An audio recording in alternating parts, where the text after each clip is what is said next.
Então, seguimos então essa pergunta para a professora Leila. Obviamente ela tem dupla singularidade, né? Porque ela vem trazer e apresentar a próxima apresentação através da atuação, uma mesa redonda excelente. Porque essa mesa redonda ela vai estar singular, porque vamos ter aqui uma apresentação híbrida também, aonde nós teremos um dos palestrantes que estará online conosco. Tá? Então, nessa mesa redonda, atuação do profissional da estatística na área da saúde. Tá? Então, nós contamos aqui, professora Lilian, com algumas pessoas de excelência para poder falar sobre essa temática, e eu vou deixar você iniciar um pouquinho com quem é que nós vamos aqui apresentar. Convido a professora doutora Nívia Silva, da UFBA e do SIDAX.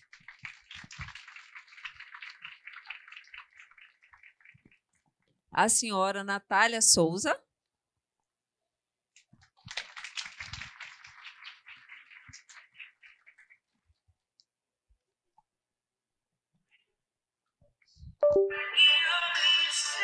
Do SM Gestão Hospitalar. E o senhor Cruf Silva, do Hospital Sara, ele vai estar online.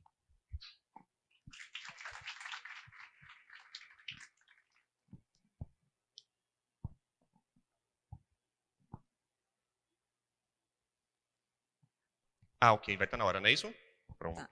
A professora Nívia Silva é bacharel em Estatística pela UFBA, mestre e doutora em Estatística pela UFMG e fez estágio de pós-doutorado no SIDAX Fiocruz.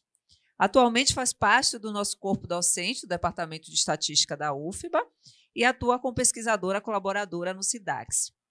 No campo de pesquisa, ela trabalha com os seguintes temas: análise de dados longitudinais, análise de dados correlacionados, modelo de mistura finita, estatística bayesiana e, mais recentemente, com estratégias para a preservação da privacidade, em especial métodos para anonimização de dados. Perfeito. Natália Souza, ela é graduada em Estatística pela Universidade Federal da Bahia, pós-graduada em Ciência de Dados da INC-USP, com interesses na área de visualização de dados com painéis interativos, análise multivariada e aprendizado de máquina. Atua como analista de dados da SM Gestão Hospitalar. O senhor Cruf Silva é estatístico, especialista em educação, pós-graduando em Ciências de Dados à Saúde, ex-professor universitário, atuou como professor na UFBA, UFS, FTC, Unime, FJA, entre outras, e é estatístico do Hospital Sara há 16 anos. Perfeito. Nós estamos aí, então, com uma bagagem maravilhosa para iniciar essa temática, né? Área de ensino, área aplicada e área, obviamente, dos interesses que a gente tem a trabalhar. Então, lembrando a todos, perguntas, QR Code, vocês têm aí na mão, façam jus a ela também, ou então, hoje aqui os que estão presentes estão com essa oportunidade excelente de perguntar ao vivo, né?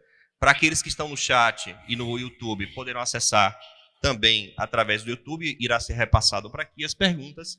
E como é que vai ser essa nossa mesa? Cada palestrante fará uma explanação de até 10 minutos e depois teremos 15 minutos para responder as perguntas das discussões da mesa. O tema central, atuação do profissional da estatística na área da saúde. Professora doutora Nívia, pode começar.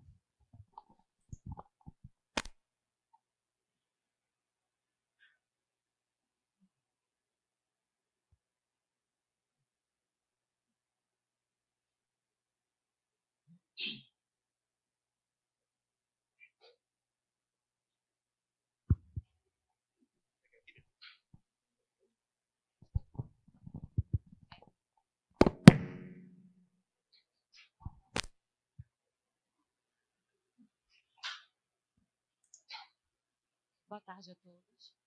Enquanto o pessoal coloca a apresentação aqui, eu queria... Dá para ouvir bem, gente?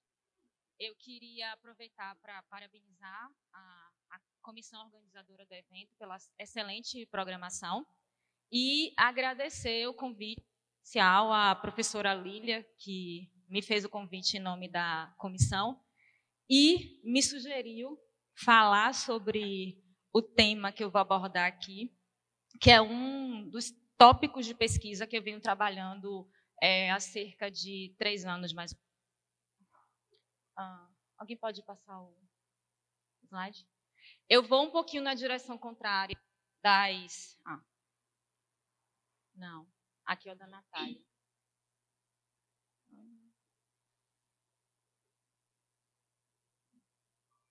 Não.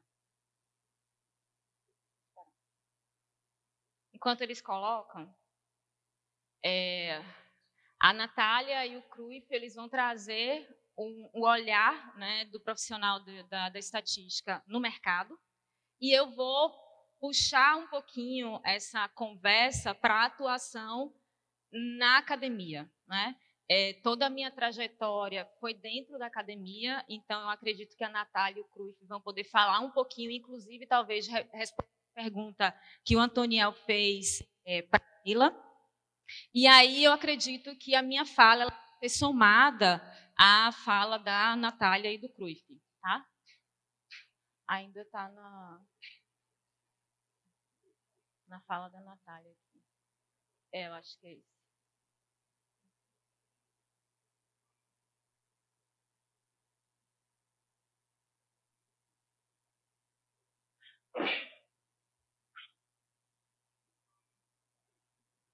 Pronto, agora sim, obrigada.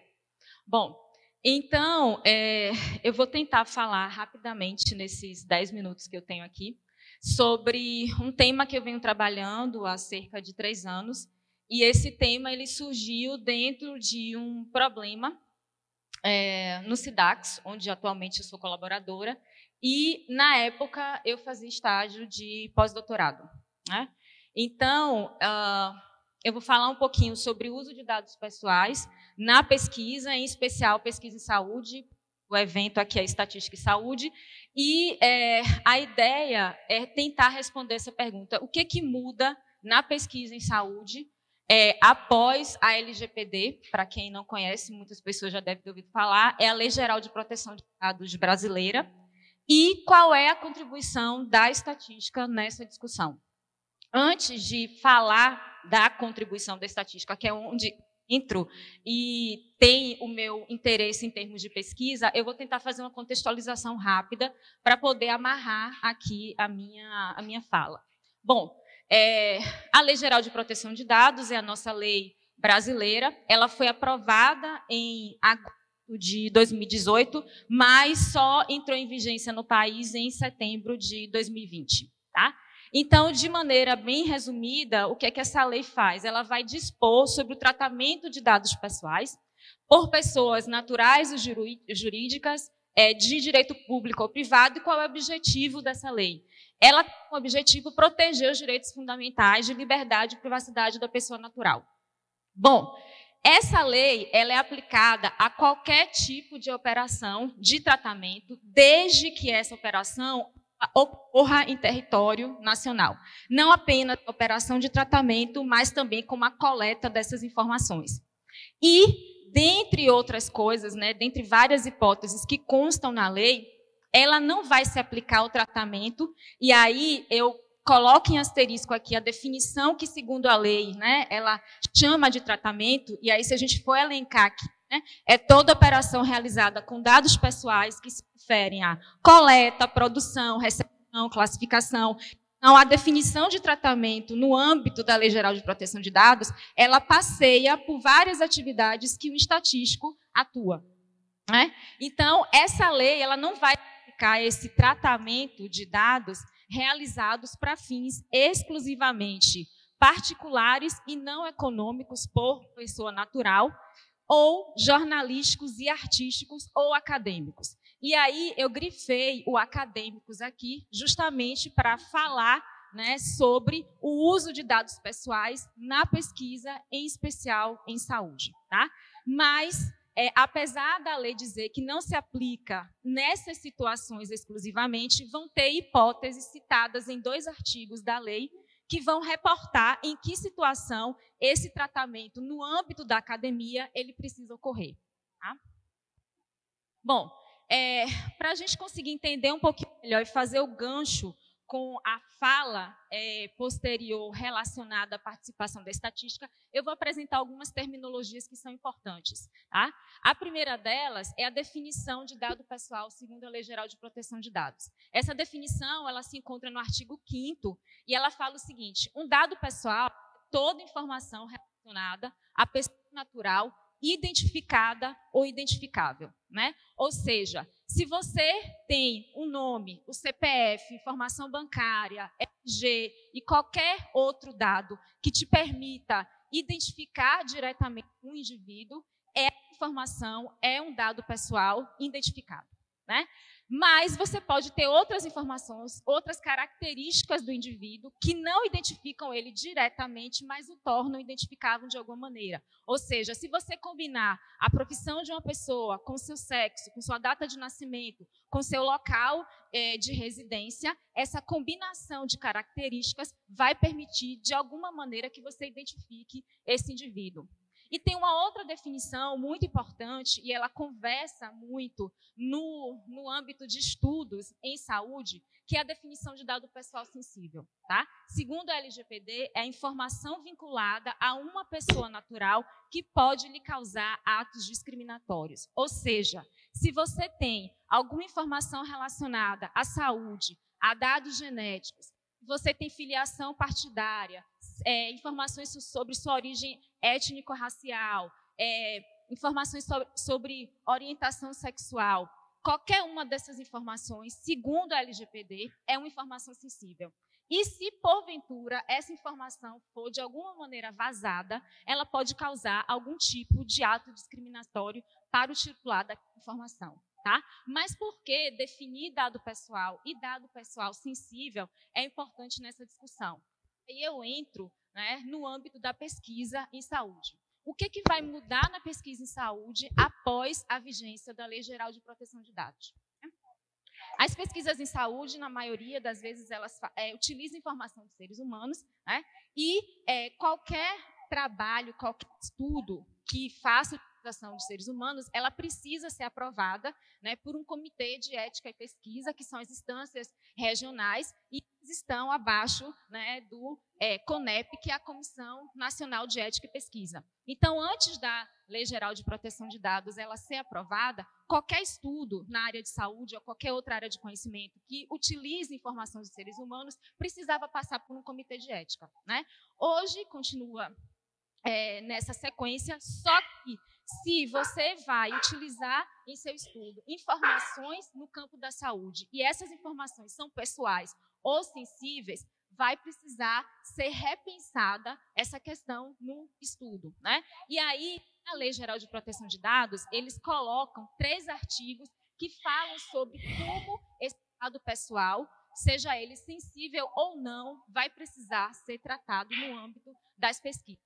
E por que é importante destacar isso? Porque pesquisa em saúde, você utiliza muito informação pessoal, em especial informação sensível, né? Então, nessa fala aqui é que eu faço o gancho do que muda na pesquisa em saúde e onde é que a estatística entra como uma área que contribui a essa discussão.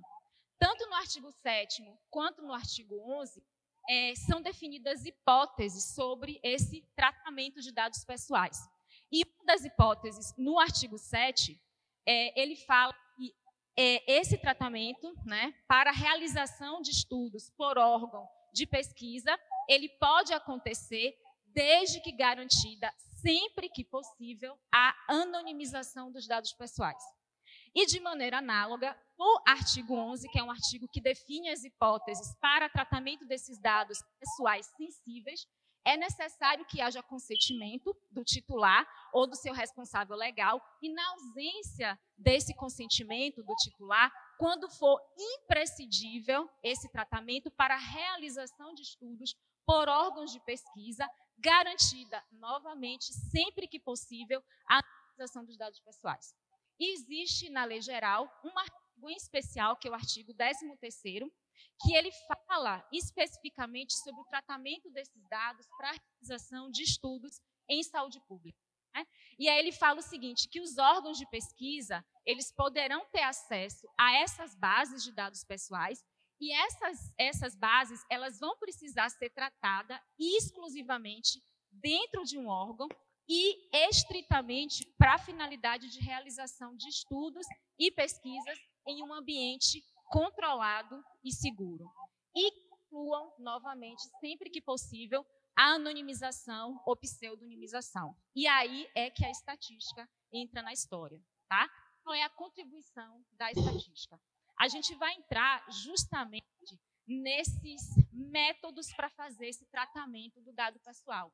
E é justamente no tocante ao que fala sobre anonimização que eu venho falando há cerca de 3 anos e tentando dar uma contribuição em relação a esse tratamento. Ou seja, se você participa, se você realiza um estudo na área de saúde em que você tem informação do pessoal ou dado pessoal sensível, né, para que você possa atender o que diz a lei, esse dado vai precisar ser tratado. E uma das estratégias é utilizar justamente anonimização. Tá? A gente pode pensar como contribuição da estatística nesse processo de preservação da privacidade, definir uma estratégia como, por exemplo, um protocolo. Esse protocolo ele não vai ser único, vai depender do tipo de estudo, de que perguntas você quer responder e quais informações você tem disponível ali, tá? E aí a gente pode pensar nesse protocolo definindo algumas coisas, tá?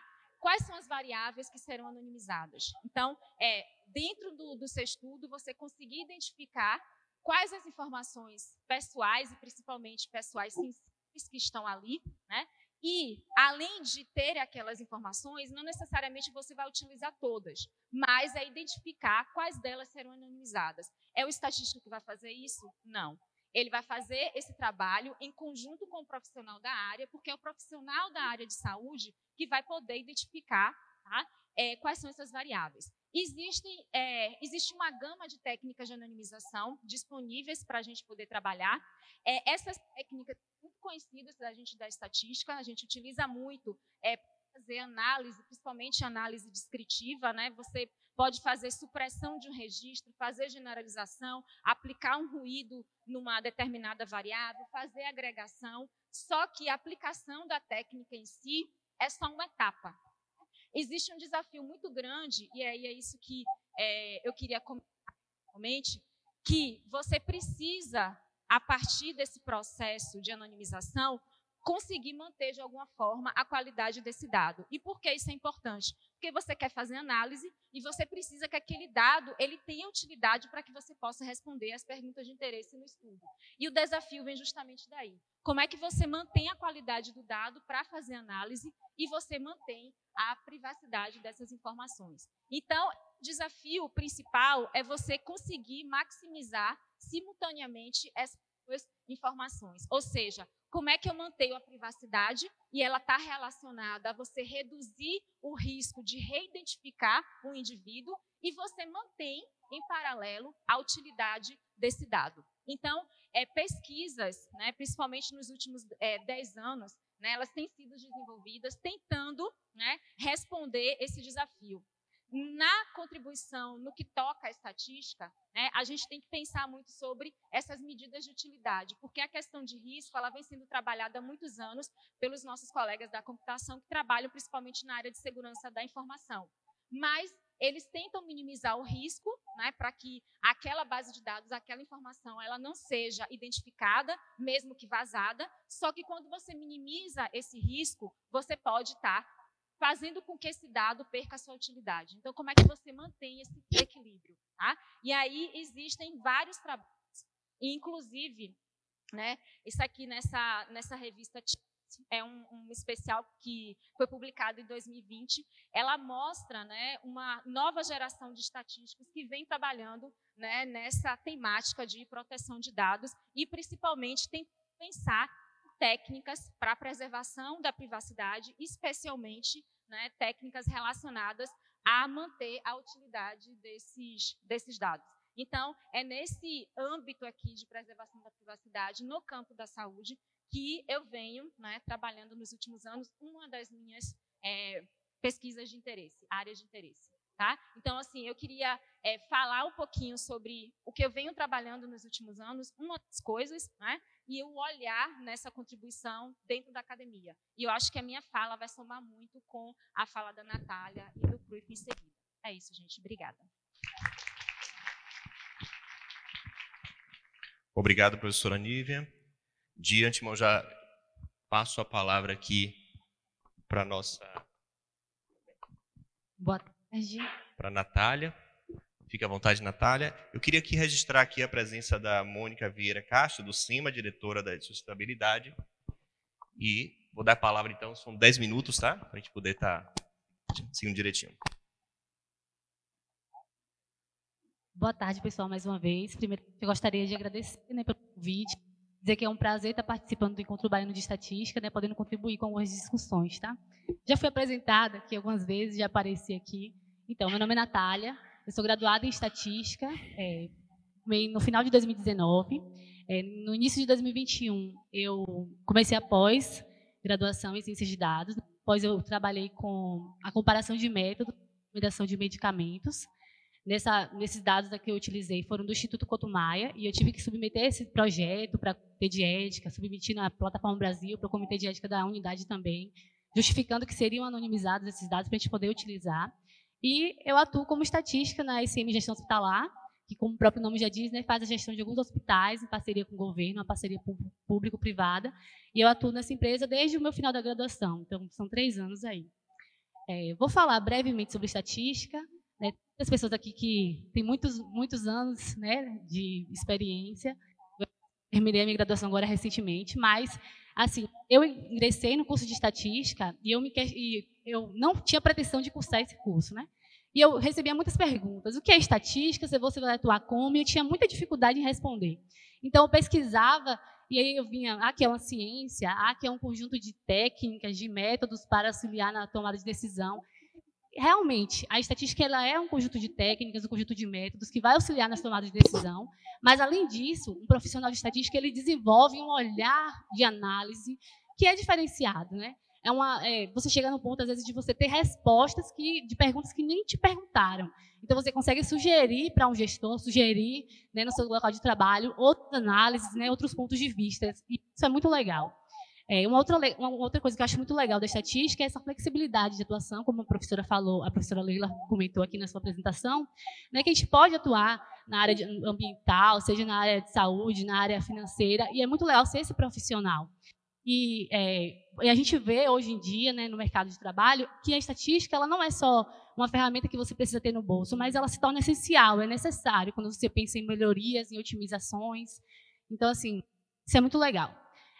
No contexto da saúde, né, falando sobre a área hospitalar, onde eu tenho atuado, eu sou a única estatística da empresa, eu sou convocado o tempo todo para projetos de todas as áreas. Para coisas de gestão, de realocação de verbas, parte contratual, para a parte de compreensão de doenças, para a parte de tratamentos. E o tempo todo, né, a gente se faz necessário nessas áreas. E uma coisa que eu gostaria de falar aqui também é sobre análise descritiva. Na graduação, a gente ouve lá as professoras, né? Tem uma bancada aqui de professoras, né, que foram minhas professoras, e a gente ouve o tempo todo. Faz uma análise descritiva bem feita, detalhada, minuciosa, mas a gente quer complicar, a gente quer fazer rodar um modelo, a gente quer testar outras coisas. E na minha prática, no meu dia a dia, 90% do meu tempo é fazendo análise descritiva. E uma análise descritiva bem feita, de fato, ela responde muita coisa, né? Vou dar aqui um exemplo.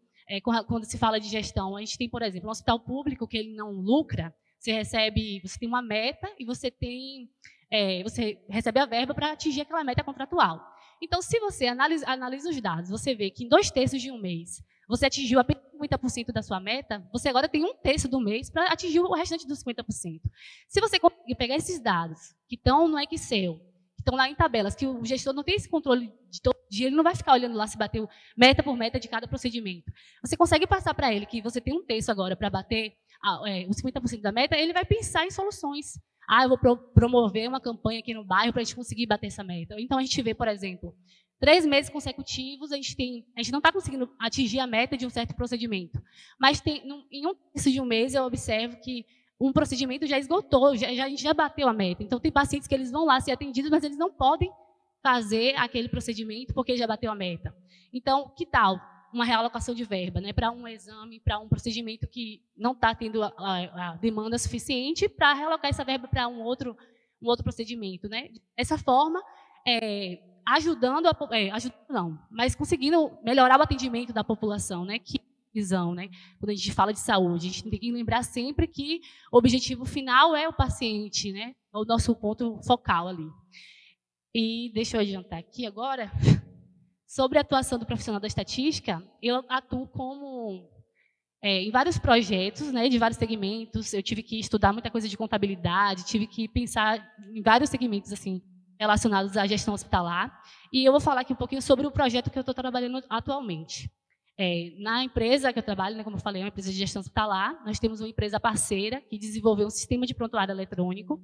E aí é legal ter esse acesso ao sistema de prontuário eletrônico, porque às vezes a gente consegue fazer validações, né, colocar alguns campos como obrigatórios, já facilitar para o momento de limpeza, de extração dos dados. E lá na empresa eles buscam muito essa questão de otimizações para esse sistema de prontuário eletrônico especificamente, visando sempre, né, aumentar a qualidade do atendimento do paciente, que, como eu falei, né, é o nosso objetivo principal, e também otimizar a alocação de recursos, né, de todos os tipos de recursos. Então, uma das ideias agora é que a gente consiga fazer recomendações, né, trazer sugestões para a equipe médica, para a equipe de saúde. Então, assim, por exemplo, o paciente ele chega na unidade, ele passa pela recepção, tem todo o cadastro, ele tem a injeção de informações daquele paciente. Depois, ele passa pela triagem, a gente consegue coletar mais informações e ele chega no consultório. No consultório, você tem a queixa principal daquele paciente, você tem outros problemas que aquele paciente tem também, porque às vezes ele vai ser atendido, por exemplo, por uma queda, mas ele também é um paciente que ele é hipertenso, ele é diabético, então tem outras queixas que não estão diretamente relacionadas ao motivo dele ter ido ao hospital, né? Mas a gente tem que levar todas essas informações em consideração. E aí, pensando nisso, a ideia é a gente juntar todas essas informações, né, da chegada do paciente e trazer sugestões na tela do profissional da saúde. Claro que o profissional ele vai ter autonomia para seguir aquela sugestão ou seguir um outro protocolo de tratamento. Mas a ideia é a gente trazer essas sugestões, né, baseadas, visando, né, sempre a qualidade do atendimento, né, baseado em outras saídas hospitalares, e visando também a redução de custos, né, em geral. Então, assim, a ideia é buscar essas inovações para esse sistema de prontuário eletrônico. Não é bonito de falar, parece até ser uma coisa assim, mais de fazer, mas não é tão fácil, não é trivial. Às vezes você tem pacientes que, aparentemente, né, têm o mesmo perfil, chega com o mesmo CID, lá, a mesma queixa principal, mas faz o mesmo tratamento e tem respostas completamente contrárias, né? E aí, como é que a gente lida com isso?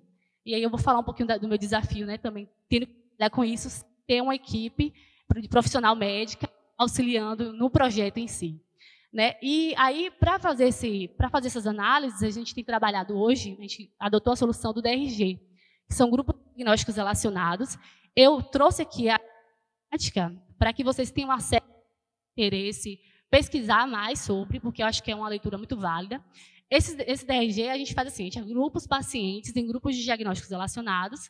Para cada diagnóstico, você tem 4 graus de severidade da doença e você tem 4 riscos de mortalidade, né? E aí você consegue pacientes e a partir daí você consegue realizar mais comparações, você consegue até chegar ao ponto de comparar a performance médica, porque em tese esses grupos, né, eles são comparáveis entre si.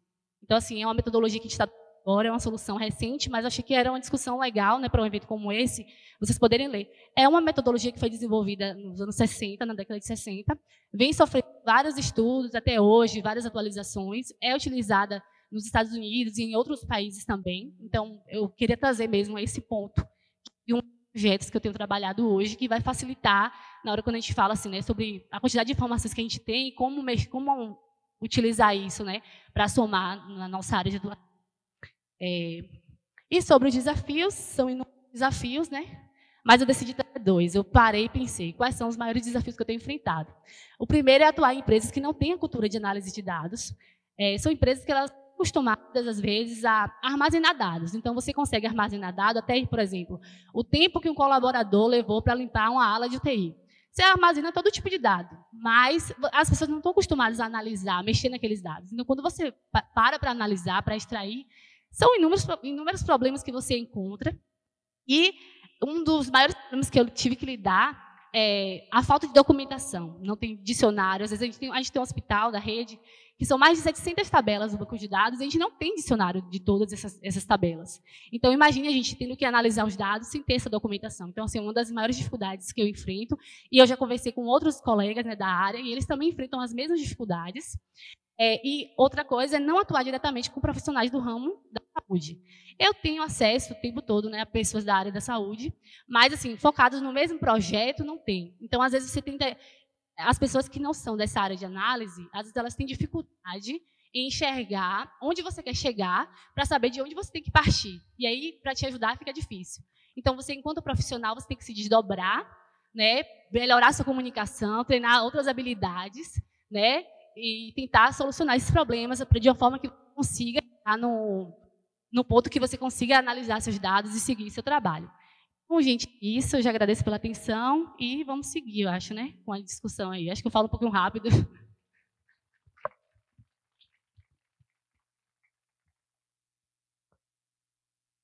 Obrigado, Natália.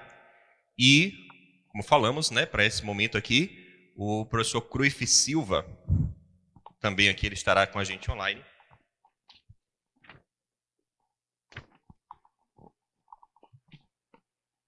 Professor Cruyff, nos escuta bem aqui?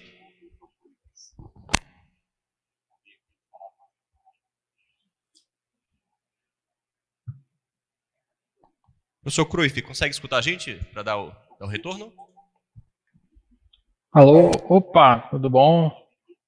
Okay. Escuto todos bem, escuto bem. Oh, parabéns, Natália, parabéns, Nívia. Né? De cara, fico... Sim, estou escutando bem. Perfeito, professor Cruyff. Opa, estou escutando bem. Acho que está com um delayzinho, mas tudo bem, dá para a gente seguir por aqui. Vamos então iniciar a sua apresentação com 10 minutos também na apresentação. Mas antes de dar esse início até, eu vou só aqui registrar também a presença da professora Ildete Costa, do Conselho Regional de Estatística, presidente do Conselho, que está aqui conosco também, acompanhando diligentemente. Vou deixar a palavra contigo, 10 minutos para a apresentação, você está com a palavra.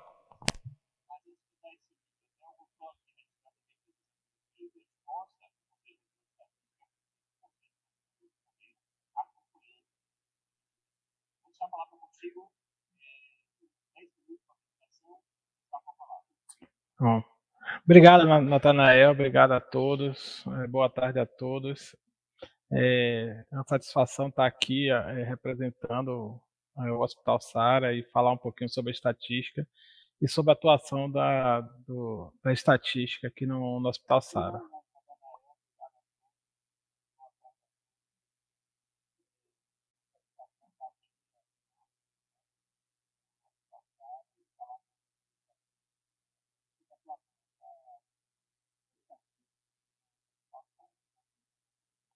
Nós estamos com um pouco de delay, eu vou tentar apresentar.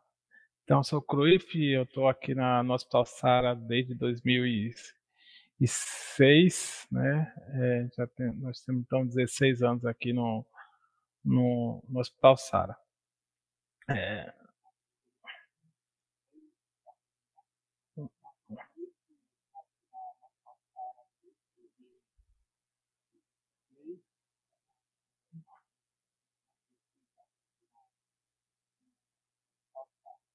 Então, o Hospital Sara, ele tem origem nos anos 60, né, com a vinda com a fundação através do Dr. Campos, na década de 60.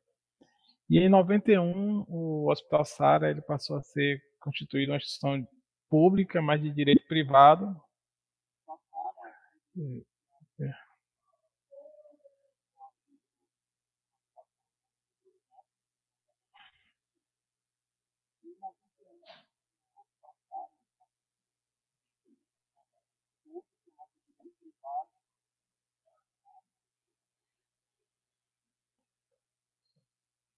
Eu acho que eu estou com um problema grande de delay aqui, me desculpe todos.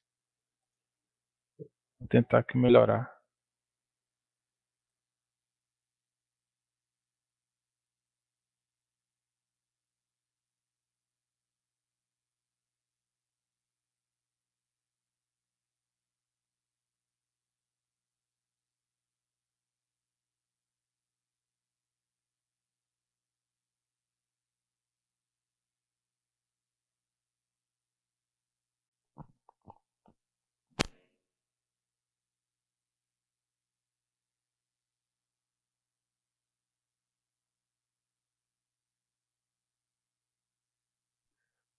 pedimos só mais um minutinho que ele está resolvendo a questão aqui do delay e possivelmente algum retorno com relação ao áudio que ele está passando.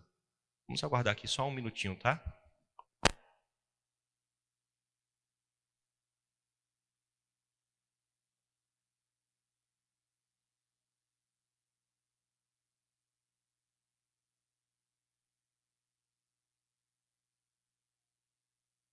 Pronto.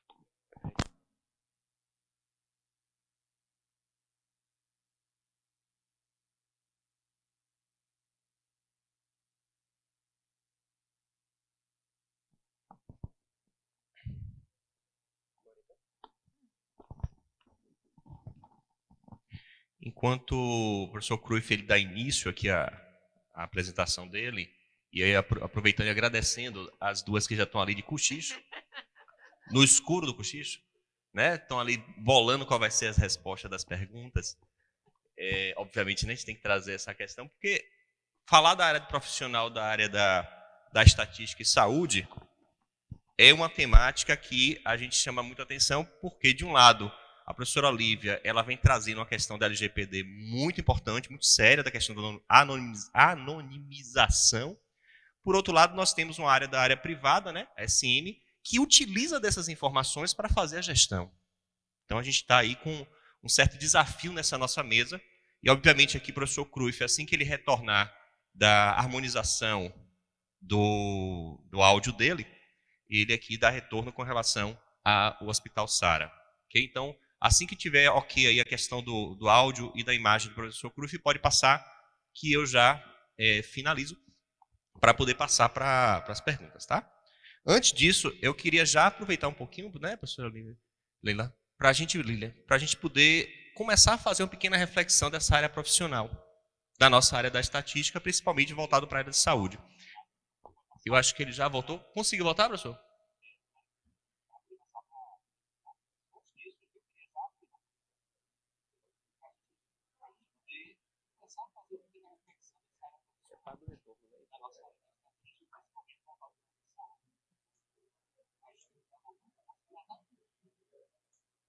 Vamos lá.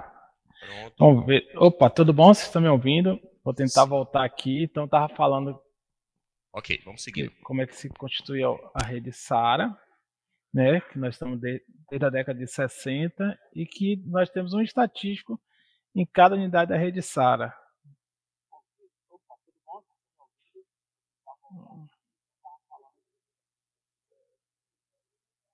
Então, cada unidade da rede SARA.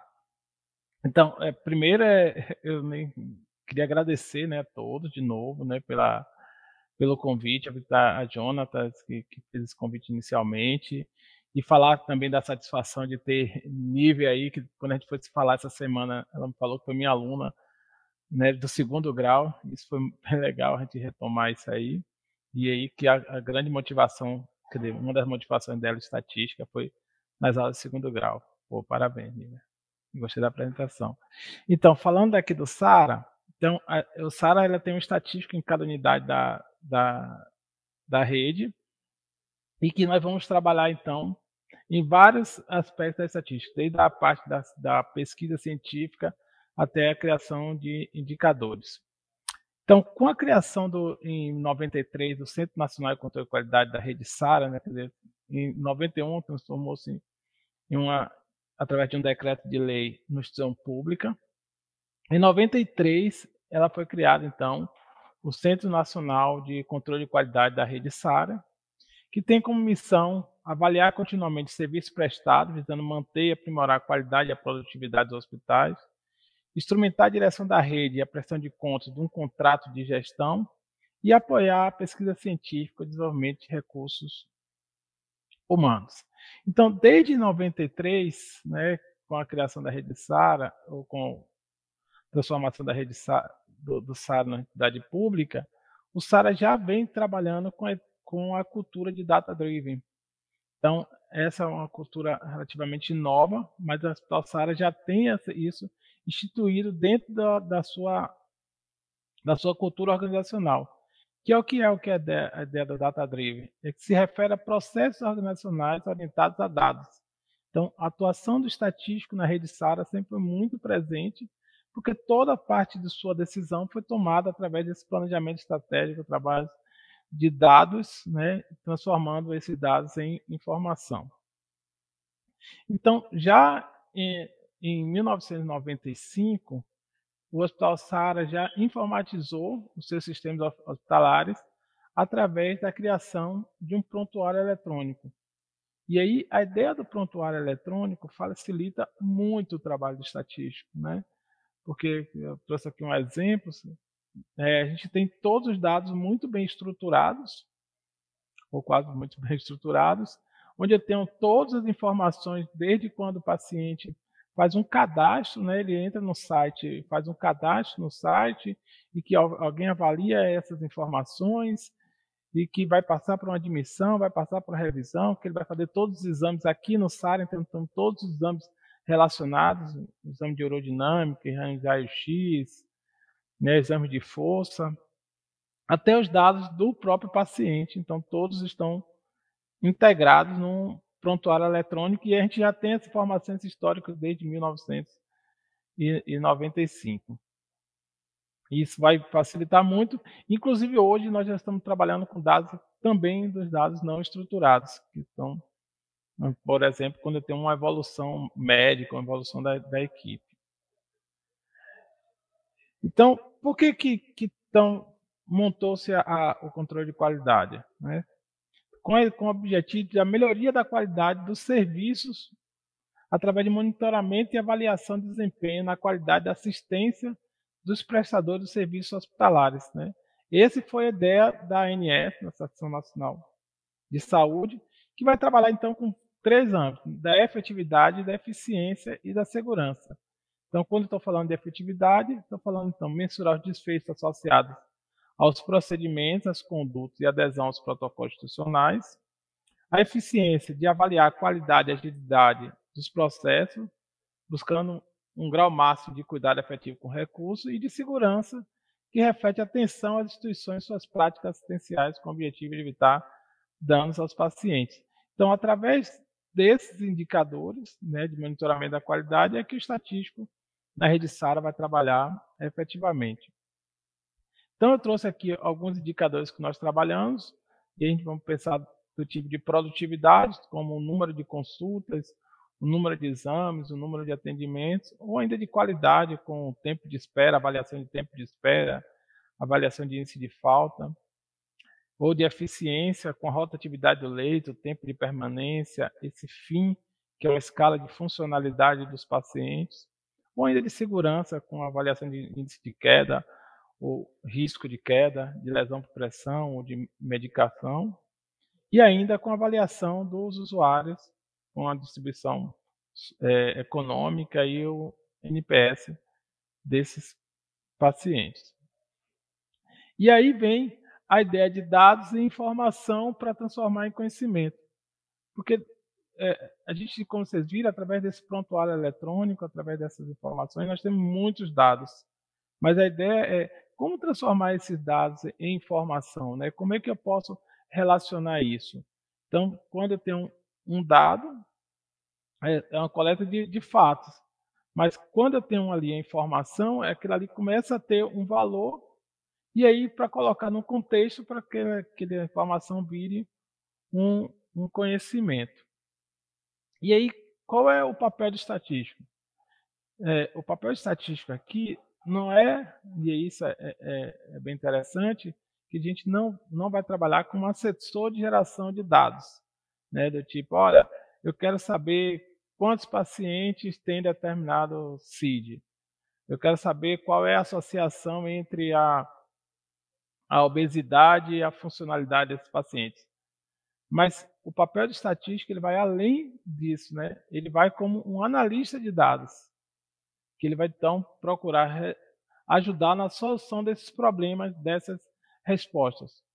Que é isso aqui, todo mundo quer um dado para validar uma hipótese, né? Mas quais são os mecanismos que eu vou utilizar então para validação dessas hipóteses ou refutação delas? E o estatístico vai trabalhar também como na coautoria das pesquisas. Então, a gente vai trabalhar com todas as pesquisas científicas que estão dentro da unidade, né, desde a formulação do problema até a solução, da transformação do conhecimento. E aí eu queria, então, deixar uma instigação, né, sobre como é que deve ser, então, né, esse trabalho do estatístico, né? Porque a gente viu aí, Natália, a gente já vinha conversando sobre a grande instigação de que como trabalhar a estatística com essa nova geração de tantos dados, mas tantos dados não estruturados. E aí a gente tem aqui na rede Sara dados tão estruturados, né, tantos dados, e como trazer isso, né, junto com o pesquisador, junto com as pessoas que tomam a decisão. Então, minha fala era mais nessa linha e eu vou ficar bem aberto para a gente bater um papo aí sobre atuação de estatística aqui na rede Sara. Obrigado. Obrigado, Natanael.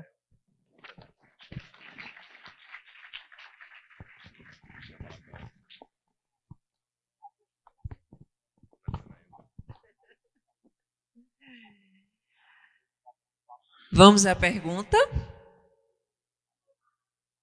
A Lúcia. Alguém quer fazer pergunta?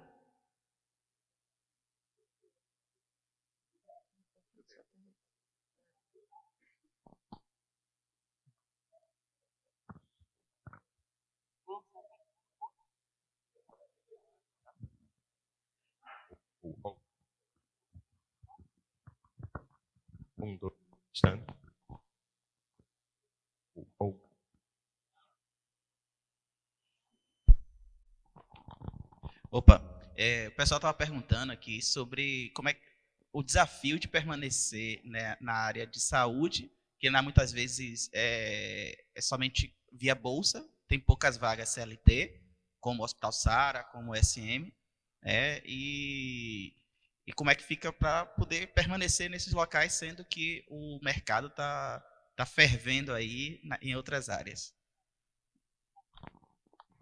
Está pagando bem? Eu acho que a melhor pessoa para responder isso seria a Natália ou Cruyff, né? Porque toda a minha trajetória foi dentro da academia. Então, seria mais complicado responder. Será que o Cruyff já está ouvindo tudo certinho? Tá. Com relação, né, tem muitas oportunidades hoje em dia. Realmente a área está em ascensão. Eu recebo muitas oportunidades pelo LinkedIn, inclusive de outras empresas relacionadas à saúde, justamente. Estou ouvindo bem. Estou ouvindo bem. Justamente por eu já estar na área da saúde. Então tem outras empresas da saúde me procurando para atuar.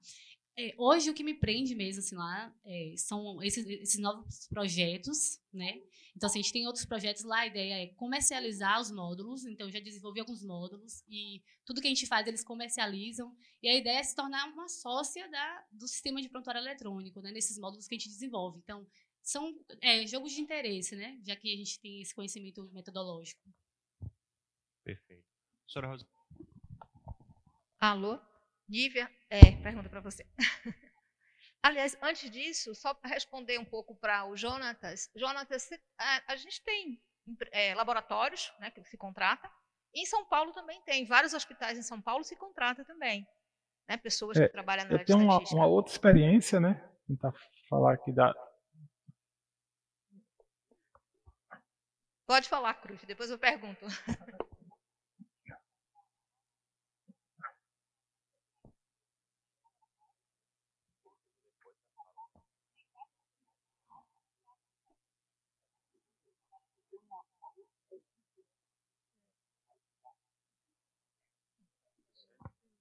Cruyff, pode ficar com a palavra, com você.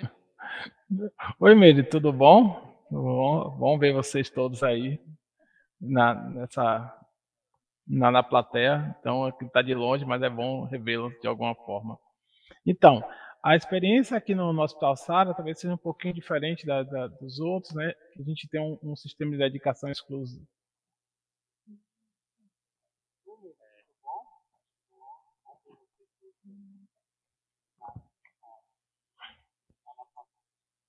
Então, a experiência do hospital SAR é diferente, porque a gente tem um sistema de dedicação exclusiva. Então, a gente meio que se consome por aqui. Só que o mais interessante da rede é a interação entre os estatísticos, né? Então, aí em Salvador tem Alfredo, que é o estatístico que está aí, e tem Sandro, que está agora na gerência dos estatísticos, que está em Brasília. Então, a gente tem vários estatísticos e aí a atuação vai desde, como eu coloquei aqui, desde a pesquisa científica propriamente dita até desenvolvimento de indicadores e a interação com desses indicadores para tomar decisão. Uma coisa muito importante falar é sobre essa nova linha sobre a ciência de dados, né? Nada mais é do que uma estatística com uma outra roupagem, mas que a gente tem trabalhado bastante com o desenvolvimento de modelos de classificação, modelos de estimação, né, modelos de regressão. E isso, a atuação de estatística agora tende a crescer muito, porque a gente, se há um tempo atrás, né, daquela geração que a gente tinha falta de dados, agora a gente tem muitos dados e aí a procura por estatístico está muito latente e a gente vai ter, então, muitas áreas de atuação do estatístico aí. Essa é a minha expectativa. Ok. Agora, uma pergunta para a Nívia. Só um comentário. O Sandro foi aluno daqui da UFBA, tá? Do SAR, ele foi aluno da UFBA. Nívia, na questão que você chamou a atenção da anonimização, como é que você vê a questão dos dados sintéticos e a anonimização? Acho que valeria você comentar um pouco sobre isso. Ok. Bom, a questão dos dados sintéticos, ela de alguma forma está relacionada à estratégia de anonimização. De maneira muito resumida, o que seria um dado sintético, suponha que você tenha uma base de dados em um determinado estudo. Essa base de dados ela está alocada em um determinado grupo de pesquisa, uma determinada instituição, e por questões de segurança, essa informação ela não pode sair daquele centro. Então, toda análise precisa ser realizada nesse local seguro e controlado, né? Por exemplo, um servidor. Tá? Mas suponha que você tem colaboradores fora dessa cidade ou fora do país que têm interesse em usar os dados para fazer desenvolvimento metodológico ou testar algumas perguntas de interesse. Então, a ideia do dado sintético é uma forma de você fazer preservação dessas informações, só que você vai fazer uma espécie de espelhamento. Então, você vai passar para a pessoa um conjunto de dados que não é a base original, por conta da segurança, mas você vai espelhar essa base de dados. E como é que você faz isso? Uma das estratégias é utilizar modelos de imputação, né? Então, você faz imputação, especialmente imputação múltipla, e você espelha essa base de dados, criando uma nova base de dados, que é chamada de base de dados sintéticas.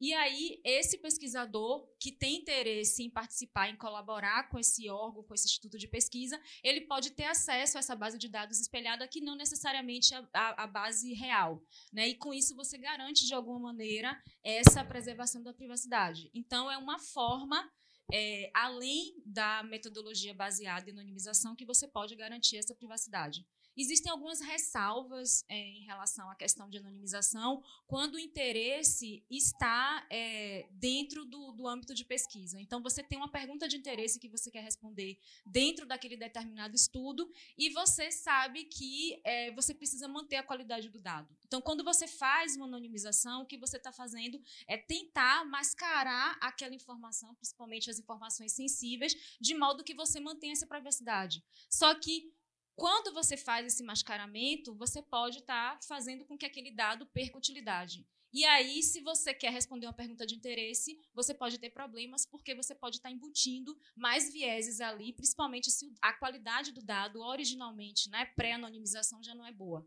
Então, são questões que a gente precisa pensar e são desafios, e tem muitas questões em aberto, né, para você pensar a utilidade do dado, não necessariamente fazendo anonimização como ela é pensada, né? Então, a questão da base sintética é uma estratégia que pode ser utilizada também. Mais uma pergunta. Eu gostaria de saber sobre tecnologias, né? Apesar das similaridades dos trabalhos de vocês, mas eu percebo que a Nívia está com a parte de pesquisa, a Natália parece que está no desenvolvimento, isso do que a gente ouve aqui dos trabalhos de vocês, na parte mais de desenvolvimento, e o Cruyff em algo que já está mais estruturado. Então, eu gostaria de saber quais são as tecnologias utilizadas. Quando você fala tecnologia, Ana Cláudia, que ferramenta eu posso... Tá. No meu caso especial, eu uso R, né? Então, as ferramentas de anonimização que eu venho estudando, em especial, tentando melhorar essa questão das métricas de utilidade, elas são feitas usando R. Né? Mas existem outras ferramentas que podem ser utilizadas, tem muita gente trabalhando, os nossos colegas da computação, né, tentando implementar essas estratégias que já existem, já são implementadas no R em Python, por exemplo. Né? Tem outras linguagens gratuitas que podem ser utilizadas e que, inclusive, tem um ferramental um pouquinho mais completo em termos de estratégia em comparação ao R, por exemplo. Então, um dos meus interesses agora, além de continuar usando o R, é tentar agregar ao R algumas métricas que não foram implementadas nele, mas estão disponíveis em outras ferramentas. Para a parte de visualização de dados, que é o que eu faço bastante, né?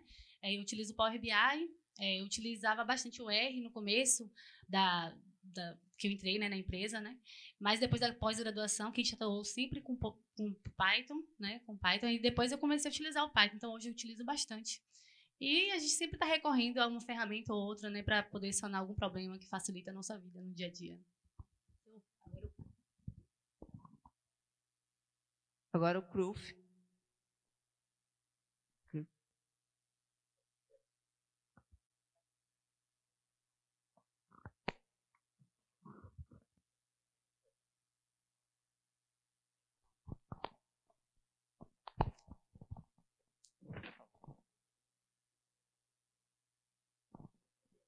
Opa, Cruyff. Então, a gente tem várias ferramentas, acho que é um pouquinho, eu já passei por, acho que todas as ferramentas, já veio desde o SAS, do R, do S+, do SPSS, mas hoje nós estamos utilizando aqui muita coisa do Power BI, e isso utiliza bastante, ajuda bastante na parte de visualização de dados, mas a gente tem utilizado, então, muito o Python e muito o Power BI e o SPSS. Então, a gente utiliza essas três ferramentas aí para fazer desde da criação dos dados. Mas, assim, é bem interessante também que a gente, antes disso, antes de usar o Python, antes de usar o SPSS, a gente utiliza muito aqui o SQL, né, como para buscar as informações. Então, a gente trabalha também com um pouquinho de engenharia de dados, né, que termina que a gente pega desde a concepção dos dados, né, de tomar conta dos dados, desses dados em qualidade, através do SQL, e a gente capta através de linguagem SQL, até a utilização no Python e no Power BI, como visualização. Perfeito, professor Cruyff. Então, gente, excelente nossa apresentação, né, dessa mesa, e fica muito bem um recado, né? A atuação do profissional na área da estatística, na área de saúde, percebemos na área acadêmica essa importância quando trouxemos a questão da anonimização, trouxemos também essa questão com relação a tanto a professora Natália quanto também ao Cruyff, a importância da questão da gestão, né, da informação. E eu gosto até de trazer, professora Lídia, um detalhe quando falando da ferramenta da professora que trouxe aqui a colega, que para o gato da Alice, qualquer caminho serve. O importante é que nós tenhamos conhecimento para saber diligenciar o que vamos precisar trabalhar. Seja Python, seja R, seja Power BI, seja, enfim, a linguagem que for, tecnologia que for, mas o importante é a gente ter a inteligência do negócio para saber trabalhar nela. Eu acho que é esse o recado que ficou aqui para o grande grupo, né? E agradecer nessa nossa mesa, aqui que está aqui presente, presencial e virtualmente, né? Algo inovador. Muito obrigado a todos aqui. E não termina por aqui, viu, gente?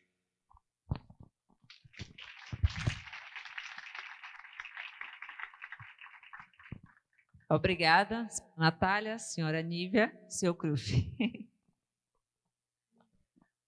Então, para poder a gente dar continuidade, nosso evento não termina aqui ainda, ele está recheado ainda de outras sessões, hoje é o primeiro dia ainda desse nosso trabalho, nossas atividades. Lembrando, o pessoal que está online, palavra-chave, bioestatística, não é mesmo? O pessoal que está aqui hoje presente e o pessoal que está online aí também, iremos dar uma paradinha aqui para um pequeno coffee break, que é isso? O pessoal da equipe? Isso. Não é isso? Vamos ter o coffee break. Coffee break e logo em seguida a sessão de posters, tá? O pessoal que está presente aqui vai ter esse acesso e o pessoal que está online vai poder futuramente acompanhar aí essas imagens, todos esses movimentos desse nosso movimento. Um detalhe interessante, eu queria aproveitar só para fechar um pouquinho esse nosso dia para o coffee break. Nós tivemos durante a manhã um mini curso da visualização de dados de Python, avanço da bioestatística, entender o passado e refletir sobre o futuro, atuação do profissional da estatística na área de saúde. Finalizando para o dia de hoje, então, nesse nosso coffee break e a sessão de pôster, lembrando, o pessoal que está online, não termina por aqui. Nós temos amanhã ainda, tá? O nosso mini curso de inferência causal, discórdia e propensão. O que mais, professora Leila? Teremos à tarde o minicurso da professora Jessinalda, de séries temporais. E, logo mais à noite, teremos 2 palestras. Uma de aplicações da estatística à saúde coletiva, do senhor Silvano Oliveira, e depois a palestra do professor Ricardo Rocha, modelos de Deep Learning para dados de imagens na saúde. Ainda está começando. 1/3 do período. Ok, gente, paradinha para o coffee break. E também sessão de posters para o pessoal se preparar. Coffee break é lá em cima? Coffee break é lá em cima e os posters são lá em cima também. O coffee break é aqui embaixo, o pôster lá em cima. Gente, coffee break é só presencial. Online, vai ali rapidinho, pega um cafezinho e sinta-se contemplado. Obrigada, gente.